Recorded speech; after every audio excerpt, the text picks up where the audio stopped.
I'm here to give you an elaborate introduction of our speaker this morning. And I believe at the end of this morning's speech, you would know that the elaborate introduction is all worth it. The speaker is an associate professor of public law, a holder of an LLB, that is Doctor of Law, on the Law of the Sea from the University of Ghent, Belgium, Master of Laws degree and Bachelor of Laws degree from the University of Nairobi. The speaker holds an honorary degree of Doctor of Letters from the University of Cape Coast, Ghana. He is also a holder of the degree of Doctor of Science from Bells University of Technology in Nigeria. He has been trained on human rights at the Institute of Advanced Legal Studies, University of London, England, humanitarian law at the Raoul Wallenberg Institute of the University of Lund in Sweden, and on international humanitarian law in Geneva, Switzerland. He is an advocate of the High Court of Kenya and Tanganyika, and a certified mediator. The speaker is a fellow of the Institute of Certified Public Secretaries of Kenya, a fellow of the Kenya Institute of Management, and honorary fellow of the African Academy of Sciences. And he is the chairman of the Farafina Investment Group in Monrovia, Liberia, an economic strategic growth and development initiative for Africa based in Nigeria. He is the immediate former director and chief executive officer of the Kenya School of Law, a former secretary of the Constitution of Kenya Review Commission, and a former director of the defunct Kenya Anti-Corruption Commission, and is currently working on a number of projects. He is a renowned legal practitioner, and he has written several books, including The Criminal Procedure in Kenya, an outline of judicial review in Kenya, Kenya's long search for a constitution, and many others. The Postponed Promise and Judicial Review and Administrative Law. And he has published numerous articles in refereed journals and several book chapters. He has also edited several books, including The Devolution in Kenya, The Constitution of Kenya, and many others. He has co-authored The Constitution of Kenya, including many other books. And remember that in 2004, the speaker received commendation from the Kenya Scout Association for service to the society. In 2011, Bishop Okulu College of Theology of Great Lakes University of Kisumu awarded him the Order of St. Paul's the Apostle for restoration of good governance and right values in society. In 2012, the East African Association of Anti-Corruption Authorities recognized him for valuable and exemplary contribution in the fight against corruption. He has been named and recognized by the International Commission of Jurists, the Kenyan section, and the Law Society of Kenya for his exemplary contribution to the legal profession. He was recognized by the Kenya USA Association for the Martin Luther King Jr. Leadership Award in 1996, and was the recipient of the 2008 Martin Luther King Africa Salute to Greatness Award by the Martin Luther King Jr. Africa Foundation. He has also been included in the Marcus Who is Who in the World, and is the distinguished Mwalimu Julius Nyerere Lecturer at the University of Dar es Salaam for 2014. He has been recognized and has received the following awards and of course recognition.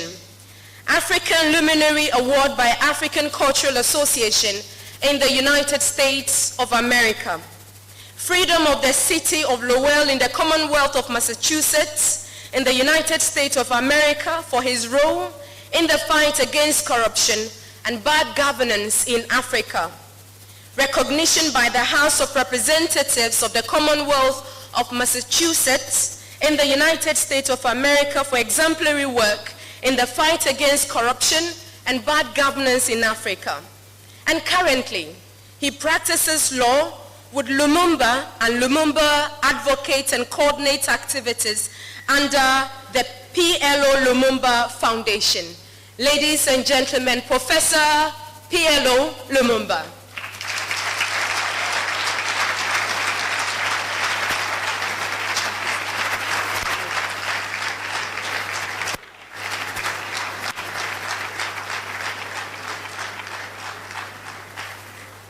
Thank you very much. Sometimes introductions can be so elaborate that you wonder whether you are the person that is being referred to. But in order to be a good guest, you don't stop the person who is introducing you. Permit me at the very outset to thank the Vice Chancellor of the University of Cape Coast, who is also the chair of this session.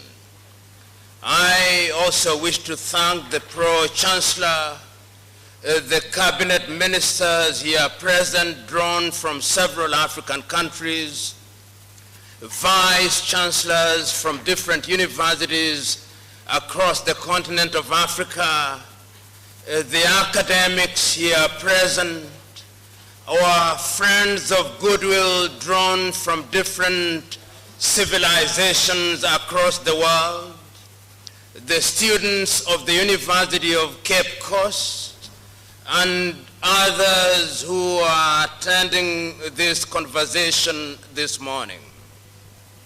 I've been asked to share my thoughts with you on a subject that remains evergreen in this continent.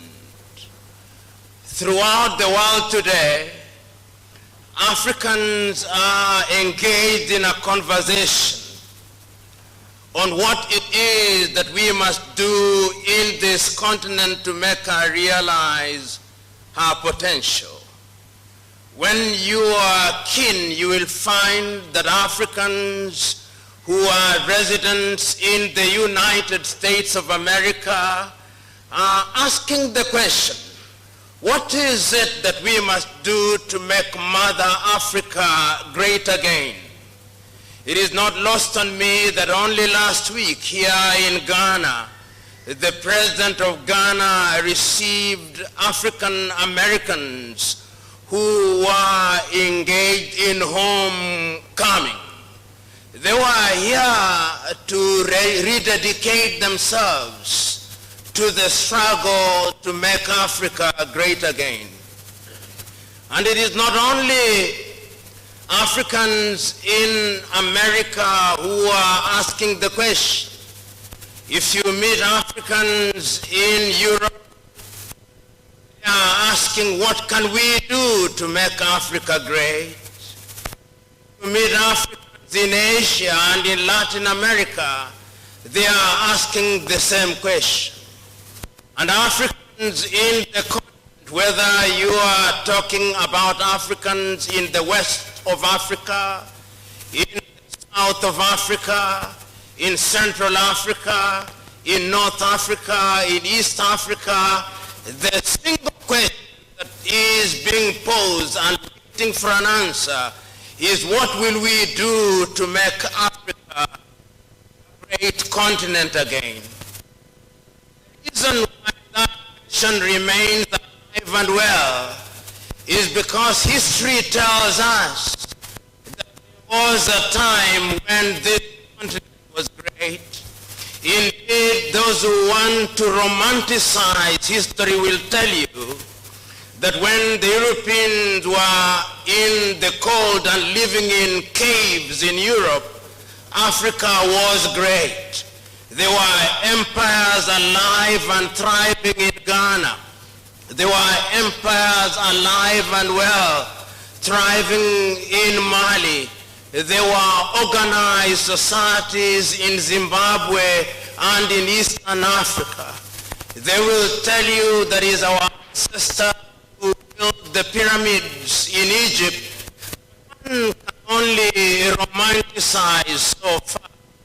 They will also remind you that there was indeed a time when Africa was victimized through slavery, and that Africa went through that space for 400 years. They will also painfully remind you that Africa was the subject of European colonization. And historians will take you to Berlin in 1884 and 85 and remind you that the European powers in their selfish mode subdivided this continent arbitrarily into the countries that now constitute the continent of Africa. They will tell you sadly that the European powers, whether they were the Germans, they had a slice of their own of our continent. If they were the French, they had a slice of their own of our continent. Even poor Portugal at that time had a slice of our own of the continent. Even poor Belgium had a slice of our own of our continent. And even the arrogant British had a slice of our own of our continent.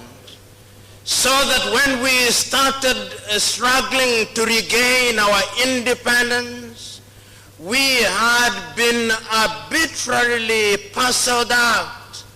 And it was not lost on me that even at the beginning of this conference, one of the announcements that was being made is that there were Africans who are referred to as Francophone. In other words, there are those amongst us who, in describing them, we describe them by the language of the colonizer. Africa is the only continent that we still refer to as Francophone, Lusophone, Anglophone, and sometimes even Arabophone. It is not lost on me that even I am speaking in a language that is alien to us. I would have preferred to speak in Kiswahili, but that is the state of our continent. Very soon, we will call ourselves Chinaphone. So that when I am asked to talk about making Africa work for Africa, what can we do? We can only engage in that conversation in the context of history. What is it, we must ask, that has made Africa so attractive throughout the ages?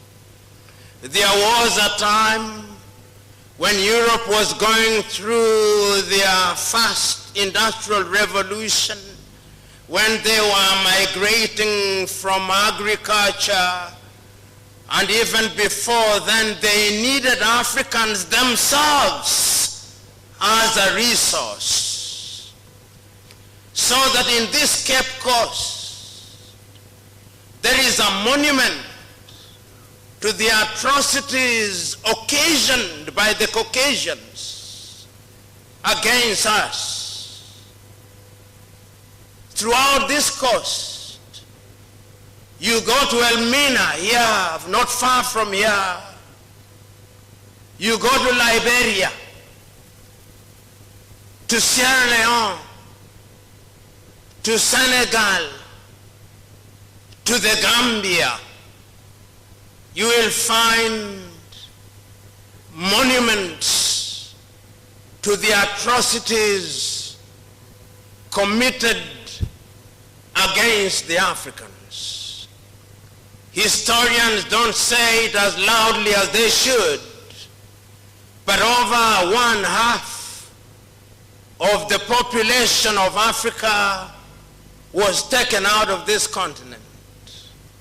If they did not find themselves in the sugar plantations in the Caribbean, they were working in the mines in Europe or building the underground railways in the United Kingdom or working in the cotton plantations in the United States of America. Africans built the world as beasts of burden. That is the Africa that we must talk about. And we cannot ignore that history. We don't talk about it as loudly as we should. The Jews were massacred in 1945. Only 6 million of them. But they have made sure that the world is always guilty about those atrocities. King Leopold of the Belgians killed 15 million Congolese. But we never talk about it. So when we talk about Africa and how we can make Africa work for Africa, we must remember the trauma that we must be suffering. Africa has never been left to rest. After they ended slavery, they came up with yet another project, the colonial project. And we struggled against the colonial project. Ethiopia was not colonized. The Italians tried until 1938, they failed.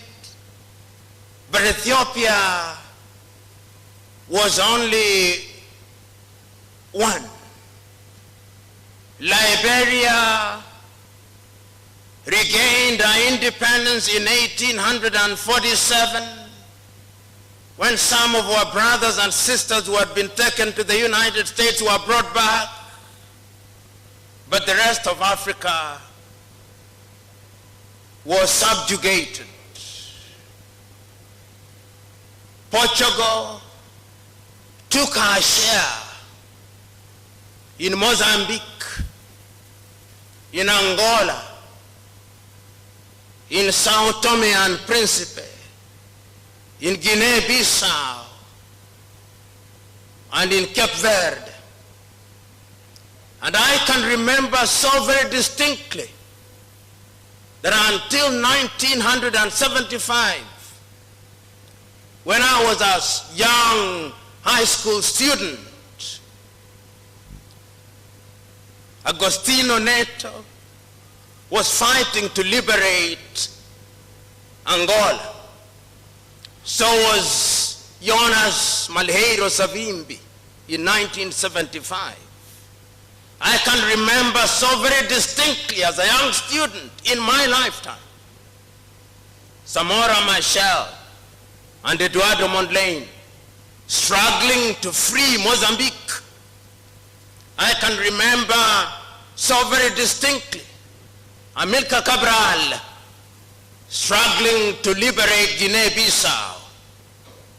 So it is not long ago. It is yesterday in historical terms.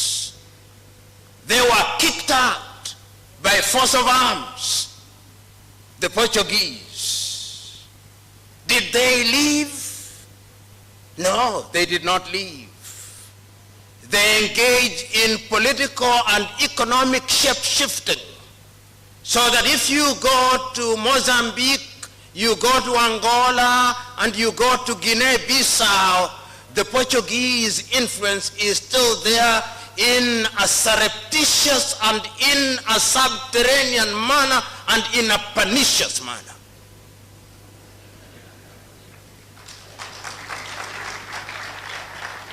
And if you doubt me, you only have to listen occasionally to their accredited ambassadors. In their unguarded moment, they still think that those countries are their fiefdoms, to be guided occasionally if they are out of line. But the most pernicious of the colonizers was France, pernicious to the core. I remember, courtesy of history, when in 1958, the Gaullist administration in France, having surrendered to the reality that Africans had to regain their independence, asking the colonies to vote yes or no. It is only Modibo Keita of Mali and Ahmed Sékou Touré of Guinea, and to a certain extent Ahmed Ben Bella of Algeria, who said we will be free in poverty. And you remember what they did when they were leaving the French. They destroyed everything, leaving Guinea to die. They had written the obituary of Guinea. They had written the obituary of Mali. They had written the obituary of Algeria. And they ensured that their former colonies entered into a pact which is alive today, that their currency will be printed from France, and that their banks will be controlled from France. In the mind of the French, whether you are talking of Valéry Giscard d'Estaing, whether you are talking of Nicolas Sarkozy, whether you are talking of Macron, in the unguarded moment, they still think that former French colonies are merely their backyards. That is the Africa that you are asking me to talk about, how she can work.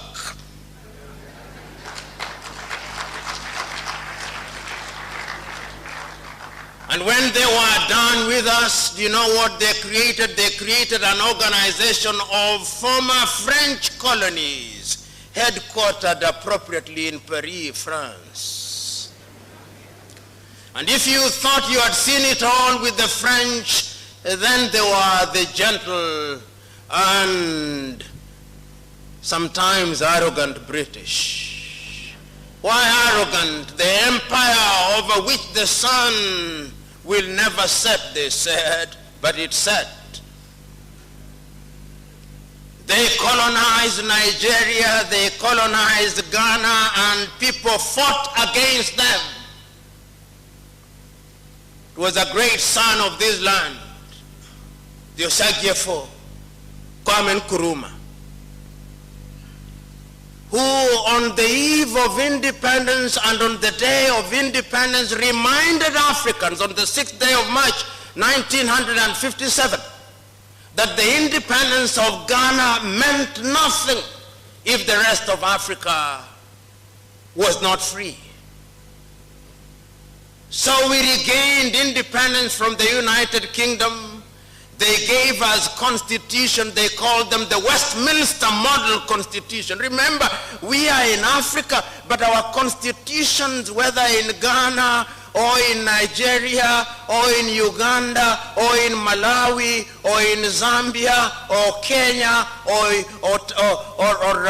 Tanzania, are referred to as Westminster Model Constitution. British bureaucrats sitting at the White Hall in London and giving us constitution. Go ye Africans and try it out. Africa became a laboratory for the ideas of European bureaucrats. That is the Africa that you are asking me, how does it work? An Africa for which once we had regained our independence, they created for us the Commonwealth of Independent States. And that Commonwealth is a Commonwealth of independent and equal states, they tell us. But the Queen is the head until the second coming of Christ. That Commonwealth which the United States of America, which was a former colony of the United Kingdom, cannot get into and is not a member of because she's too powerful to be superintended by a former colonizer. That is the Africa that we are grappling with. There is also another Africa, an Africa where Belgium, little Belgium, controls the Democratic Republic of Congo, controls Rwanda and Burundi. That is the Africa that we are talking about. Can she be great? Can she be made to work? Oh, the post-colonial African state was designed to fail. This is a question that sometimes we are too afraid to ask. There is also another Africa which, and recently as 1980, when I was a high school student, had not even regained our independence, Zimbabwe, called Rhodesia at that time. And then there is another Africa. Another Africa which in 1994, when I had graduated and was teaching and working, is when the Europeans recognized that they are equals in apartheid South Africa. Otherwise, in 1948, the Europeans in that country, the Boers and the British, took the view that Africans were children of a lesser God, that we were only fit to be hewers of wood and drawers of water. That is how they held until 1994. But as I speak today now, 80% of the land in South Africa is still in the hands of the whites. And they want to be compensated. They took it for free, but they want to be compensated. They had no passports and visas when they came, but they want to be compensated. They are saying the same thing in Zimbabwe. They want to be compensated. They want to be compensated in Namibia. They want to be compensated. That is the Africa that we are gathered here today to talk about. That Africa is a troubled Africa. Is an Africa which, if you permit me, I want to tell you, you paint, and some of these things are homegrown, some of them are engineered from outside, because poverty is a multi-billion-dollar industry. You know, sometimes when I listen to Kwame Nkrumah or read some of his works, I say to myself, his other human failings notwithstanding, he had the foresight of a Jewish prophet. Because as early as 1961 in Casablanca, Morocco, he told the leaders of the time that if Africa wants to work, Africa had to unite. But fellow Africans and friends of goodwill, even as early as that time, Europe was beginning to divide Africa. They had their own group. They had sponsored Cote d'Ivoire's Félix Houphouët-Boigny to argue against the Osagie for Kwame Nkrumah. But Nkrumah did not stop there. He had other compatriots who thought like he did. Patrice Emery Lumumba did not go to anybody's university, but he was clear that Africa must write her own story. Julius Kambarage Nyerere, so that when Africa met on the 24th and 25th days of May 1963 in Addis Ababa, Ethiopia, the message was one and clear that if Africa was to work, Africa had to work as one unit. Kwame reminded the audience Let us unite today. Let us come out of Addis Ababa with one country. Let us come out of Addis Ababa with one army. Let us come out of Addis Ababa with one currency. Let us come out of Addis Ababa with a common foreign policy. Because if we don't, we will each get used to our little sovereignties. Central African Republic will become used to the little sovereignty. Rwanda, Swaziland, Burundi, and all the other countries, and it will become difficult to unite us. But who listened to Kwame on that day? While he wanted the United States of Africa, we ended up with the Organization of African Unity, a loose alliance of heads of states. But you and me know that at that time the neo-colonial project had started working. I'm saying this because you are asking me to talk about how we can make Africa work. Before we talk about how to make it work, we must understand how she is. This is a diagnostic process. We are trying to understand the maladies that afflict her, because we must understand the etiology of these maladies in order to prescribe the right medication. So that the neo-colonial project was one that was meant to ensure that we appear to be independent. As somebody once said it in a most eloquent way, Africans were given the crown, but the jewels were retained. So in 1960, those who had started speaking about Africa and how to make Africa great were being eliminated one by one. In Congo, in 1961, barely 9 months after Congo had regained her independence, Patrice Emery Lumumba was dead. In Togo, barely 1 year after independence, Sylvanus Olympia was dead. And if they were not dead, they were removed. Here in Ghana, the Osagia for Kwame Nkrumah was removed. In Nigeria, Nnamdi Azikiwe was removed with Tafawa Balewa and the Sultan of Sokoto, Sir Ahmadu Bello. In Mali, Modibo Keita was gone. And if you go to all the countries, Amadou Ahidjo was gone. David Dacko was gone. Coup d'etats.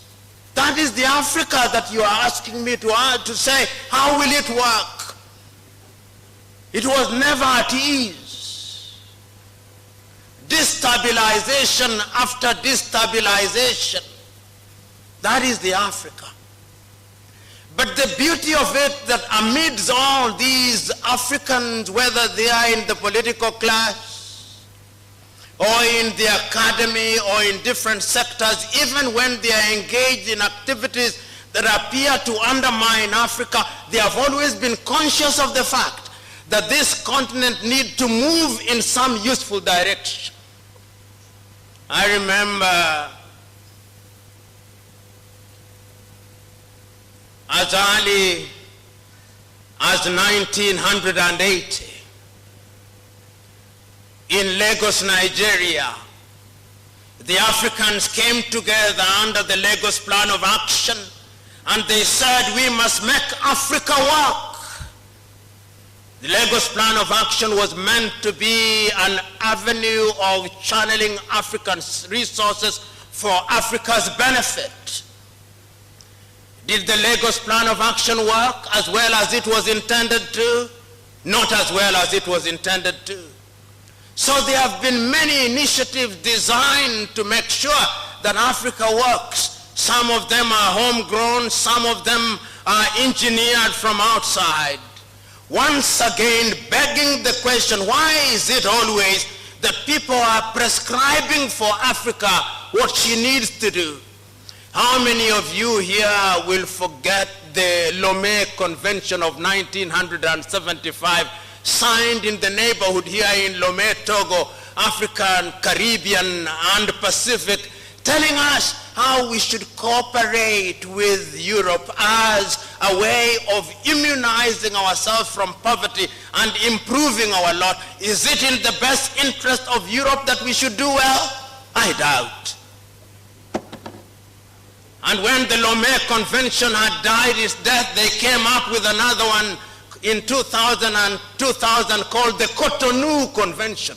This belt, Lomé, Cotonou, appears to be a very favored site for signing these treaties.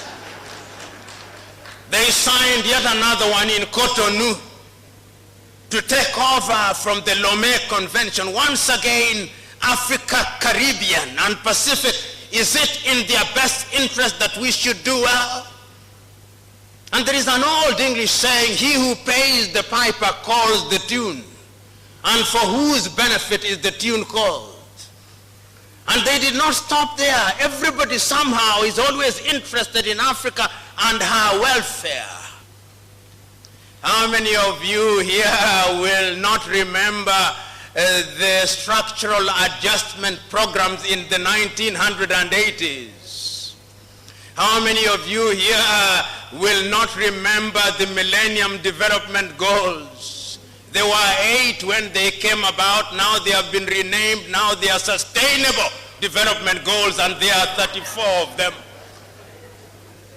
How many of you here will not remember Africa Growth Opportunity Act? The House, the Parliament of the United States of America, sitting at the Capitol Hill in the United States of America, saying we open the space for African countries. And what are they opening space for? Textile. We will now, whether it is in Lesotho, whether it is in Nigeria or Nairobi, Kenya, our women and our young men are sewing jeans and other apparels which are taken to supermarkets in the United States of America. And once they have worn them and they are tired of them, they created another export opportunity of second-hand clothing. And second-hand clothing, that is why the textile industries in Kaduna in Nigeria died. That is why textile companies in Kenya, whether it was Rivertex, whether it was Kikomi, whether it was Mountex, they all died, because Europe was now telling us what we have consumed and rejected, you Africans must now consume.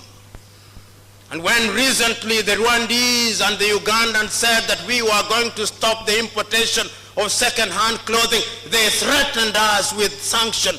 Africa is meant to treat us new, that which Europe and America has rejected. That is the Africa that you want me to talk about.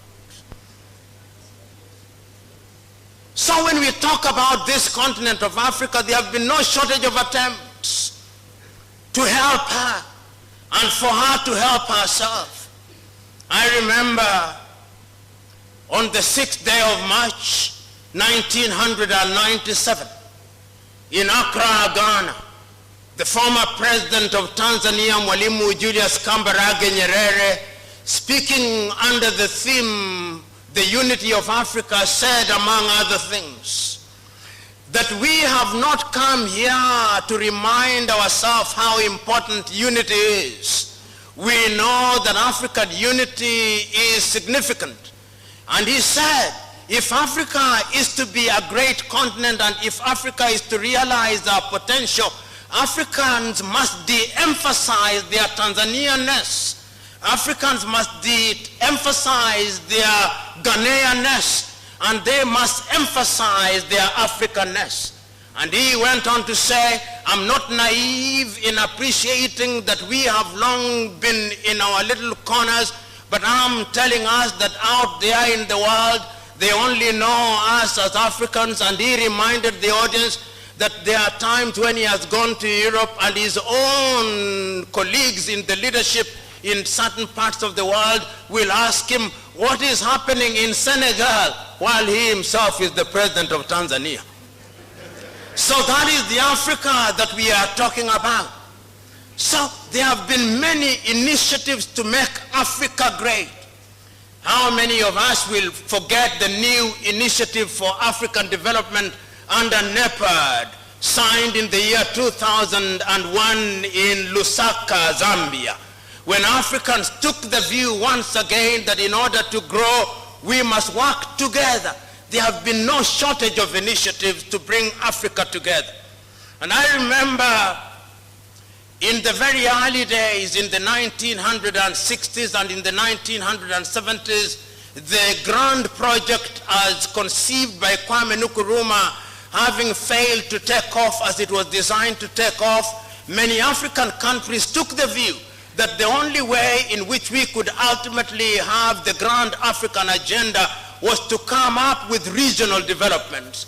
So we came up with the East African Community, and indeed I can remember so very vividly, because even in Africa there were days when Africa worked in the early days. In the early days, many African countries were recording economic growth of anything between 6 and 7%.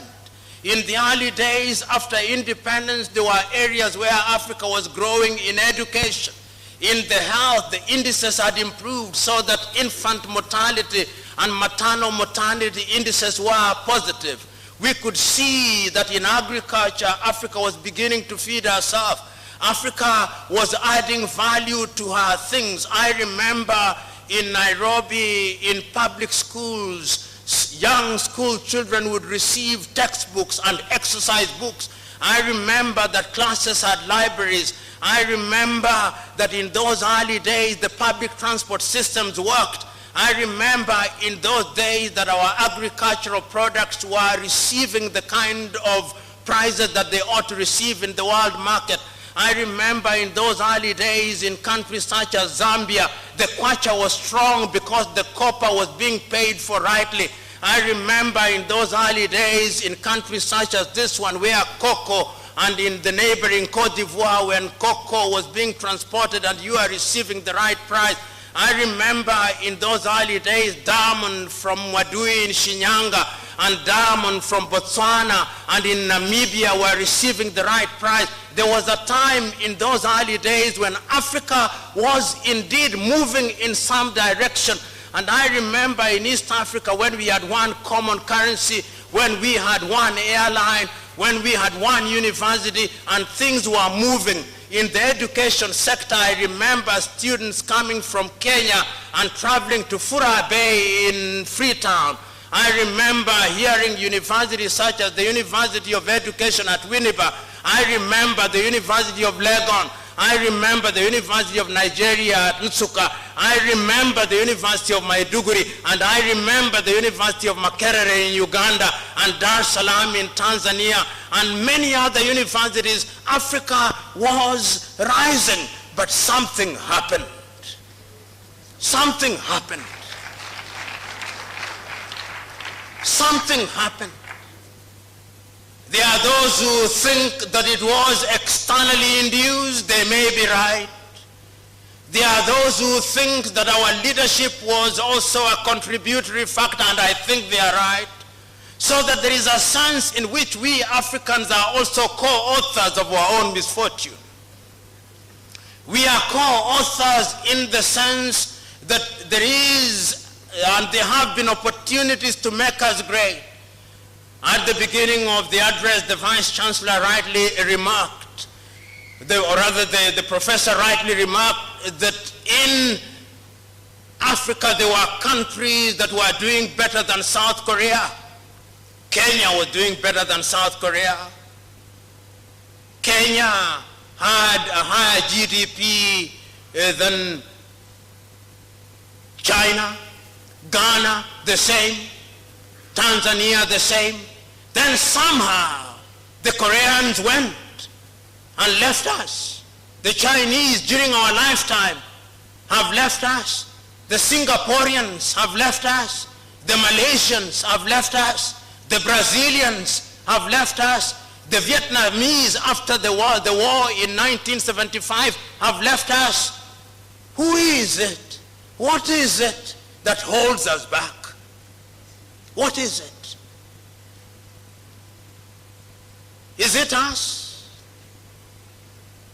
Is it some power?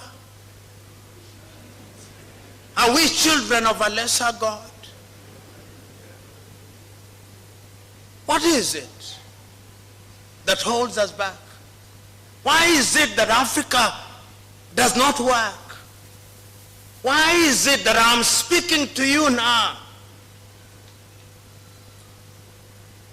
Even what we call peace in many African countries is not peace, it's just silence.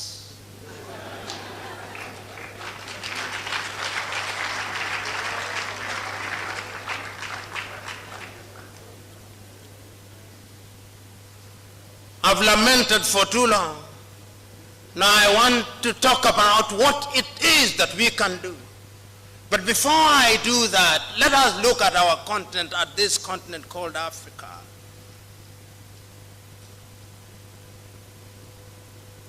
Our combined GDP, the 54 officially recognized countries, that is assuming that you don't ask the Moroccans about Sahrawi. Our GDP last year combined, the 54 of us combined, all of us, 1.4 billion of us, our goods and services put together is no more than 2 trillion United States dollars, and I'm being generous about this.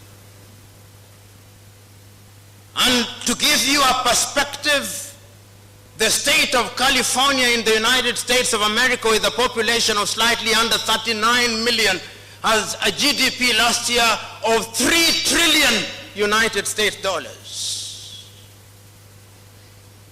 To give you a perspective, and my good friend, the Honorable Minister from Burundi is here, their GDP last year was no more than 2.3 billion United States dollars. That is exactly the same amount that the state of New York in New York collects in one day. In one day. That is the continent that we are talking about, my mother Africa. How are we going to make her work? I want you to look at her. Look at her in the Gambia. What does she produce? Groundnuts. That is assuming that the Chinese will not come out with plastic groundnuts soon.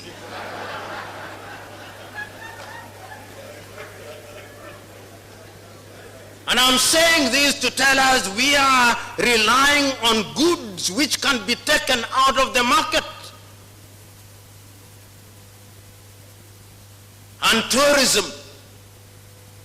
How many people visit the Gambia in the name of tourism? If they are more than 1 million, then we celebrate and we bring out dancers. Meanwhile, the bazaar market in Istanbul receives 99 million visitors every year. What tourism are we talking about? Let us go to Senegal. What is she producing? How can we make her work? How can we make Mauritania work? How can we make Mali work? How can we make Chad work when almost 70% of it has dried out in the last few decades? Then you wonder why we have Boko Haram, why there are recruits for Boko Haram and ISIS and Daesh.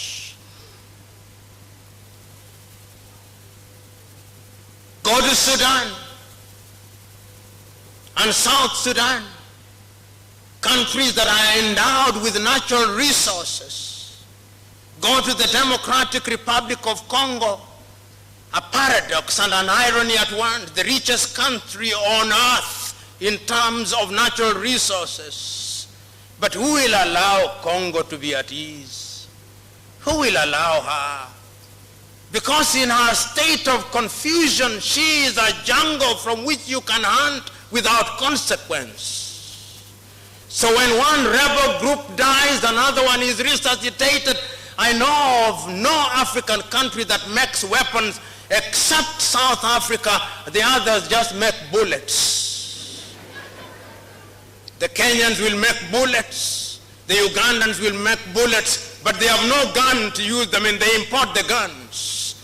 And yet the conflicts that are alive and well in Africa are legion. As the Central African Republic, there are conflicts which are no longer covered in the newspapers or in the media of the forgotten conflicts of Africa. Burkina Faso. And yet the African Union says that by the year 2020, the guns will be silent in Africa. 2020 is 28 days away from today. The guns will not be silent. And I'm saying this because to make Africa work, the guns must be silent. Because if the guns are not silent, our farmers will not grow crops. If the guns are not silent, our women will not go to the markets. If the guns are not silent, our resources will not be channeled in the right direction. The guns must be silent. We want to make Africa work. Will she work? Can she work? Yes, she can. But what are the fundamentals that must make Africa work? Let me remind you, Africa remains attractive. Why is Africa so attractive? Throughout the ages, it has always been attractive. It was attractive to the Portuguese and the Spaniards, but I'm not going to say that. It was attractive to the Arabs, but I'm not going to say that. It was attractive to the Jews, but I will not say that. What I'm going to say that is attractive again, it is so attractive that every 2 years the Japanese call our leaders to Japan. That is how attractive Africa is. They call them to Japan in order to discuss how Japan is going to work with Africa for the benefit of Africa. I do not believe it.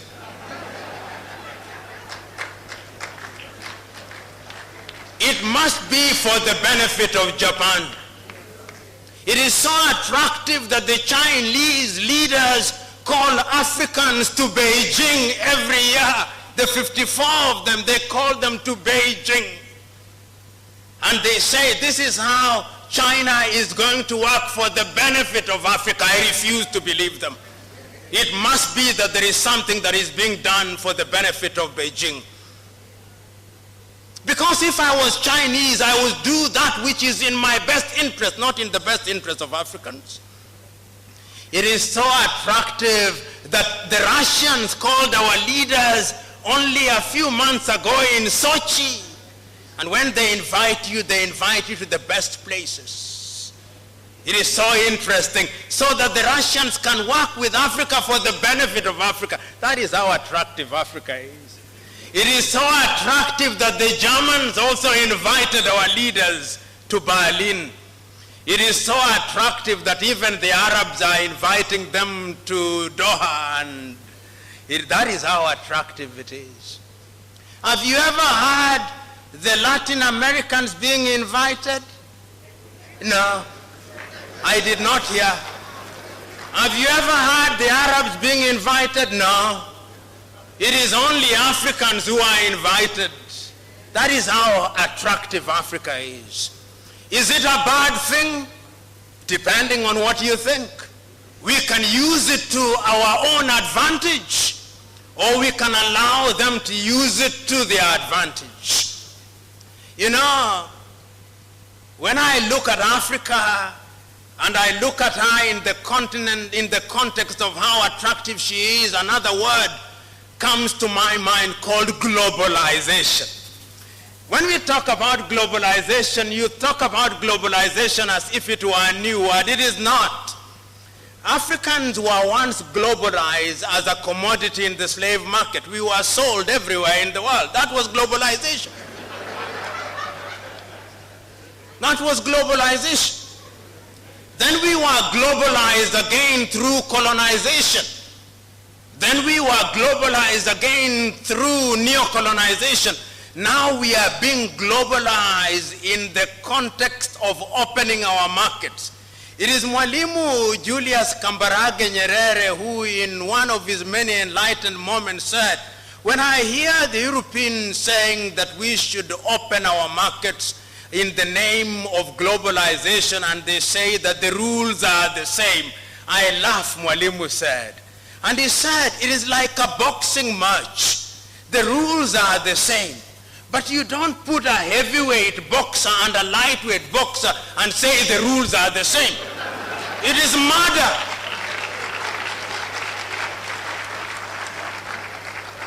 Allow me to be melodramatic. You imagine the United States of America with a GDP of anything between 14 trillion and 15 trillion is now entering into a bilateral arrangement with Lesotho, whose GDP is 2 billion. And you say the rules are the same. It is a joke. It is murder, because the revenue that is generated by the city of Los Angeles alone in one day is more than the GDP of Lesotho. So we are being told to open our markets, and when we opened our market, you saw what happened? Our textile industries died. The large textile industry that we knew about in Kaduna, in Nigeria, died. Our cotton industries died.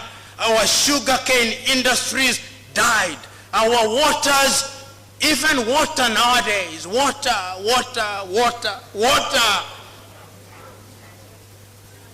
Dasani, Coca-Cola gives us water.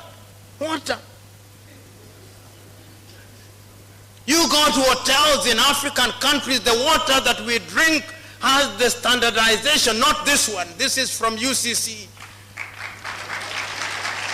But this is the exception rather than the rule. This is the exception. The rule is water. Dasani, sitting in Atlanta, Georgia, determining what water we take, we of the middle class. Making Africa work is my subject.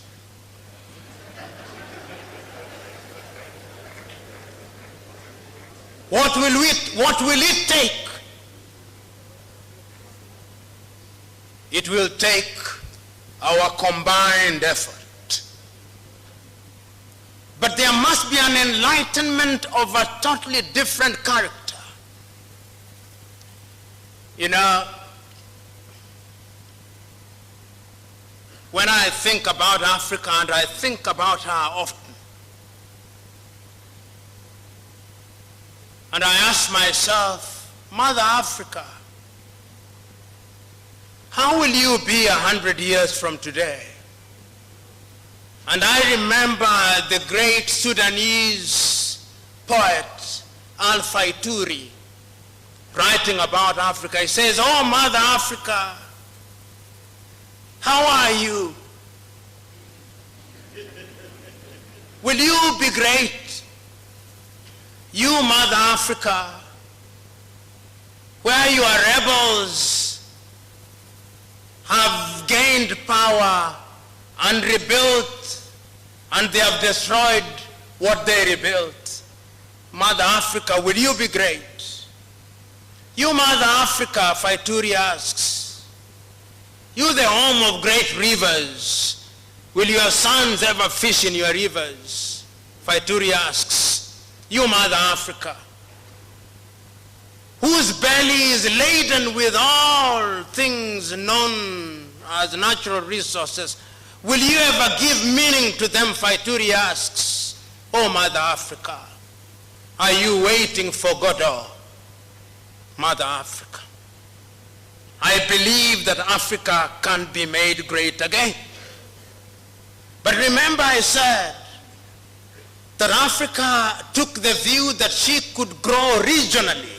That is where I went on a tangent. Now I come back. So the East African community was there. South African development community was there. We had COMESA, we had IGAD, we have ECOWAS, we had Central African Organization, we had the Maghreb, we had the Sahelians. All these attempts have been made, and somehow Africa is still punching below her weight. Let us look at the different sectors so that we are better able to appreciate what Africa can be. And I believe that Africa can be great. I believe that Africa is capable of looking at our agriculture, because if a people cannot feed themselves, they cannot be at the dinner table of civilization. Today, Africa cannot feed herself. Here in Ghana, they love rice. They produce a little and import most. Here in Ghana, they love ketchup, but I suspect they import some. Here in Ghana, they love chicken. They produce some, but I suspect they import some. In Nigeria, I suspect they love meat, and I suspect they import some. They love rice. Here in Ghana, I know they produce cocoa and they love chocolate, but the chocolate they make, they don't like very much. They import chocolate from Switzerland. So until the day that we begin to like what we produce, so that we add value, I look forward to the day when the greatest chocolate making factories will be here in Ghana, and the next will be in Togo, and the next in Cote d'Ivoire. It can be done. Which calls into question, what are our universities of agriculture doing? Are they involved? Are they included in the agenda of making Africa great? And I'm saying that history has demonstrated that when people decide to work in agriculture, they can actually do something about it. I remember so very vividly in your own Malawi, when President Mbingu wa Mutharika took power, he took the view that he could improve agriculture in Malawi. He took the view that he could produce enough maize. He took the view that Malawians could do it, and you will agree with me, they did it. It was done in Malawi. Why can it not be done now? I remember so very vividly, those of you who are from Burkina Faso, in 1983, when Thomas Sankara took power, he took the view that the Burkinabe could feed themselves, and within 5 years, Burkina Faso could feed herself. It can be done. I know that right now, I remember so very vividly in Zimbabwe when President Mugabe took power, and even before then, during the first 5 years, Mugabe's government was capable of producing enough maize to be consumed in Zimbabwe and enough cotton to make clothes. Today, as I speak to you now, the Zimbabweans are under threat of starvation. What happened? It can be done in Zimbabwe, and I believe that it must be done if Africa is to work. Africa can work in agriculture. Africa can work in innovation. I'm very glad that in the last 1 year in Makerere, Uganda, they have come up with a solar-powered bus. Ugandans can do it. I'm very glad that in Nigeria, only last week they unveiled a car that is made out of hydrocarbons. Nigerians can do it. I'm glad that in Morocco now they have the largest solar plant in the world. It can be done. I'm glad that in my own Kenya they now have one of the largest wind farms which generates power. It can be done. I'm glad that during the president of Akufo-Addo, Ghanaians have now abandoned one of the words they used to have in their vocabulary called dumso. I'm glad. In other words, if you look very keenly, there are things that can be done.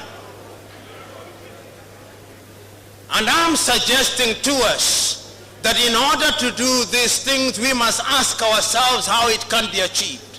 As I draw to the conclusion of my intervention, I now want to talk of the new threats. How can we make it? A lot of writing has been done in the recent past about Africa. There are certain things that Africa must do, and there are certain things that Africa must not do. The belief that we can borrow money from multilateral institutions and become rich is misguided. Zambia's Dambisa Moyo in a book, Dead Aid, tells us it cannot be done. That is the route not to take.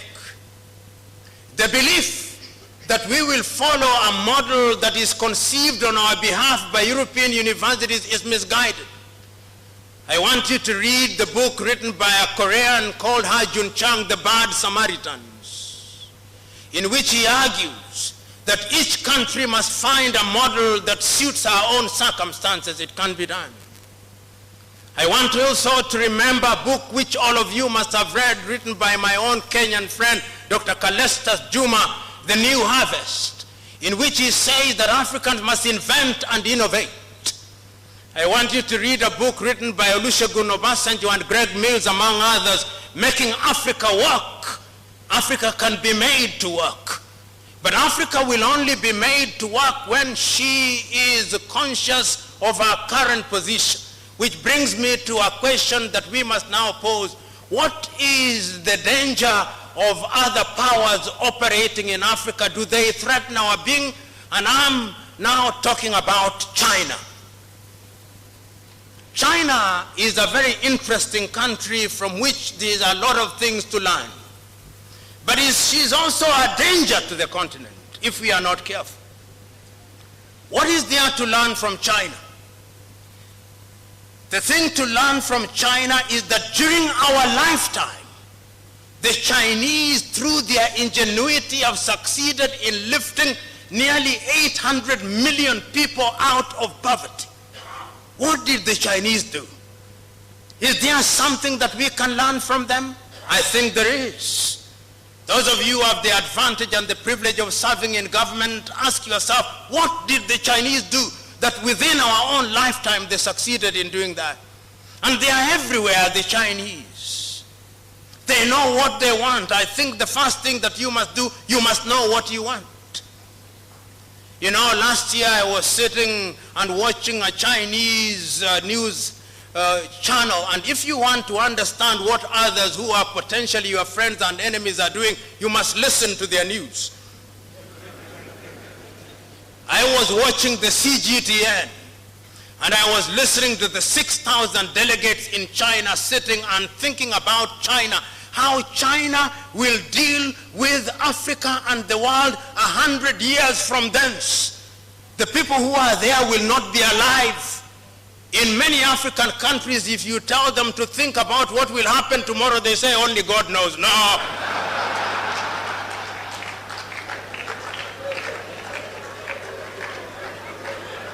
I hold the view that when you are planning, you plan as if you will never die. And if you are prayerful, you pray as if you'll die the next minute. I'm suggesting that the Chinese have given us away.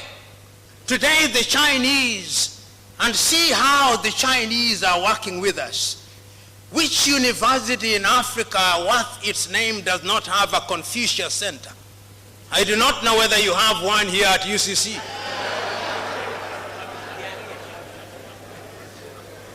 Why do the Chinese have a Confucius Center? Because the mind is the standard of the man. Once you influence the mind, you can sit pretty because you can predict what the man will do. How many of you who are the middle class today, in addition to asking your children to read French and German, are now asking and encouraging their children, go ye and learn Mandarin? How many of you? Confucius Center to work on your mind. On our mind. And then, how many countries in Africa don't you find a stadium built by Chinese? And if it is not a stadium, it is your state house. And if it is not the state house, it's the African headquarters. And if it is not the African headquarters, it's infrastructure, is the road or the railway. And if it is not the railway, it is 4 lorries. And if it is not those, in the next 10 years, out of every 10 phones used by you will be Chinese. If it is not Techno, it is Infinix. If it is not Infinix, it's Huawei. No African country produces a phone, none. It's only Rwanda that is beginning to assemble some. There is something to admire about the Chinese. But if we want to benefit from the Chinese, we must be strong. We must be weak. We must not be weak. We must negotiate continentally. The Koreans are also small but strong. But if we are not careful, and I'm saying this, if we are not careful, in the next 25 years, all of us will be speaking Mandarin. If we are not careful. If we are not careful. Because the Chinese here are not here for charity. The Chinese are here to do business. And in the world of business, it is a cruel world where throats are literally cut. I'm reading a small book written by a young Chinese girl called Irene Yuan-sun, The Next Factory of the World. And the young Chinese girl is saying exactly what I'm saying. He says that Africa can benefit from China. Africa can be the next factory of the world. But it's not just going to happen. Something must be done about it, which is what brings me to the last segment of my conversation, Africa Agenda 2063. I remember on that day in Addis Ababa, Ethiopia, Nkosazana and Lamini Zuma, the then chairman of the Organization of the African Union, writing and reading an imaginary letter to Osagyefo Kwame Nkrumah. I will not remember the words exactly, but I'll remember it in substance. And in substance, he was saying, by the year 2063, we Africans, having recognized that we may have lost the last 50 years of our independence, will not lose the next 50 years of our independence. I'm adding a few things in order to make it relevant. But she was saying, in effect, the Osagyefo, in the year 2063, Africa will be different. There'll be an electric rail running from Addis Ababa in Ethiopia to Dakar in Senegal. In the year 2063, Africa will be feeding herself, and the bread basket of Africa will be Zimbabwe in Southern Africa and the Democratic Republic of Congo. Africa will be making her own furniture, and we will do so in a sustainable manner, with the equatorial forests of Congo being the source of our products. I will remember in those years to come, what you now see as the Sahara Desert will have been greened. Africa will be covered in forests. The Democratic Republic of Congo will become the equivalent of the Silicon Valley. There will be rare earth. Africa will use phones made by Africans. Africa will refine their own oil. Africa will use our own copper. Africa will have excess electricity. Africa will have the Inga Dam in the Democratic Republic of Congo. Africa will have built the Grand Renaissance Dam. And indeed, at that time, Sudan will not quarrel with Ethiopia, and Egypt will not quarrel with Ethiopia. They will be using these resources well. Africa will not be importing fish, tilapia from China. The fish will be produced in Lake Victoria, Lake Tanganyika, Lake Tana, and all these other places. That was the reason of Africa Agenda 2063. It was a dream. But is it not true that we must all dream? We must dream. The only thing that we must do once we have dreamt, we must wake up. The problem is sometimes we dream and we don't wake up. We must wake up and now begin to implement. Do I think that Africa woke up? I think Africa woke up. And that is how I understand the Africa Continental Free Trade Area.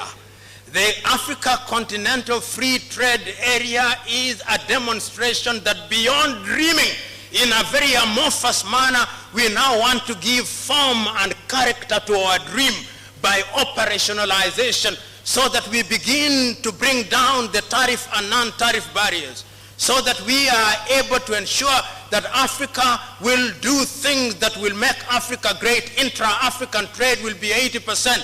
And that is why it gladdens my heart that Accra, Ghana was chosen to be the secretariat of the ACTF. I look forward to the day when the protocols are now being made, that we shall begin to take advantage of innovation. You remember Africa lost out in the first industrial revolution. Africa lost out in the second industrial revolution. Africa started gaining a little from the third industrial revolution. We are now in the fourth industrial revolution, where we are talking about artificial intelligence, we are talking about robotics, we are talking about the Internet of Things. We are saying that Africa must now find her pride of place in those areas, so that Africa can be great in agriculture, Africa can be great in education, Africa can be great in value addition, Africa can be great in utilizing our fossil fuels, so that young Africans will not cross the Mediterranean Sea. When I look at Africa, I think that she can be made to work. But the last thing that we must do is to ensure that we introduce hygiene in our politics. Because it all begins and ends with leadership. History has demonstrated, not once, not twice, but times without number, that when you have men and women who are good leaders and they know what they want, they can catapult their countries within a short time into the higher orbits of development. We must now begin to ask ourselves, how do we govern ourselves? How do we create a political environment where all these things can happen? I'm suggesting to us, without being arrogant, I'm speaking hopefully with the humility that will not sharpen the anger of leaders in this forum, but will open their eyes. When you are in a position of honor and privilege, remember that your duty is to serve. Those of you who are cabinet ministers, remember that you are not necessarily the best of men, but you've been favored to be in positions of honor and privilege. You are not necessarily the best of women. Because you have been honored and privileged, serve in humility. And the problem in Africa is that many African leaders suffer from what I call the Jehovah complex. The Jehovah complex is a belief by those in leadership that they have the monopoly of wisdom and they have the monopoly of knowledge. That is not the route. Africa will be great when her leaders begin to know that they have a duty to serve, so that the future generation will be able to make Africa great again. Africa can be great. Africa will be great. Africa will be great in agriculture. Africa will be great in our industries. Africa will be great in our education. Africa will be great in all other things. But the last thing that Africans must do is to decolonize our minds. We must liberate ourselves from this misguided view that we cannot achieve. We can achieve, we have achieved, and going forward, working together, we will achieve. God bless.